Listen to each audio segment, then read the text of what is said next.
اگر کسی کو بھوت لگ جائے، کسی کو جنات چپک جائے تو کیسے بھگائیں گے؟ ہندو بھائیوں کا عقیدہ ہے کہ ہنومان چالیسا پڑھو، جے ہنومان جے ہنومان جے ہنومان گیان گن ساگر جے کپیستے لوک اجاگر رام دوت اتلت بلدام انجنی پتر پون ستناما۔ لیکن 90% ہندو بھائی ایسا نہیں کرتے، یعنی جو کام جہاں کرنے کا وہاں نہیں کرتے۔ مسلمانوں میں بھی ایسا ہی ہے، مسلمانوں میں بھی ایسا ہی ہے کہ مسلمانوں کو جو عمل جہاں کرنا وہاں نہیں کرتے، بہت کام الٹا پلٹا کر بیٹھتے۔ 90% ہندو بھائی غلط کرتے جو تہواروں کے اندر میں گانا ڈی جے ڈسکو باجا اور چلاتے۔ نئی پرمیشن ہے، آپ ڈی جے یا باجا بجائیے بھجن کے ساتھ۔ رام نومی میں آپ پوجا کیجئے، بھجن گائیے اپنی فیملی کے ساتھ، لیکن بھجن ہو، گانا نہ ہو۔ اب بھجن میں کیا ہے؟ ہنومان چالیسا آتا ہے۔ بھجن میں کیا آتا؟ گایتری منتر آتا ہے۔ ہنومان میں کیا آتا؟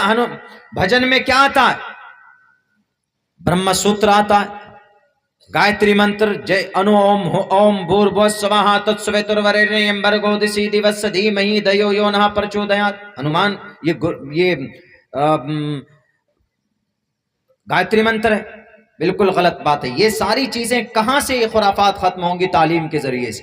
پھر بھی الحمدللہ اسلام کے اندر تو علماء موجود ہے، اگر کوئی غلط عمل کرتا ہے، غلط شریعت کے خلاف کوئی کام کرتا ہے تو ہمارے مفتی صاحب مائک پکڑیں گے اور ان کو فوراً سمجھاتے ہیں۔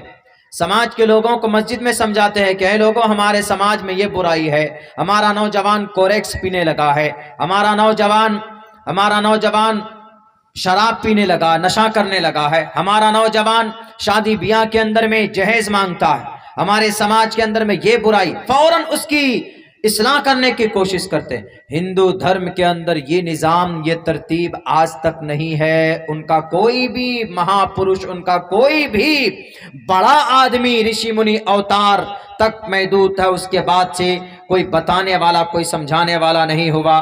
تعلیم ان کے شاستروں کی نہیں رہی، ورنہ بہت سارے پیغام ایسے ہیں ہندو بھائیوں میں جو نہیں کرنے کا ہے لیکن وہ اس کے خلاف کرتے۔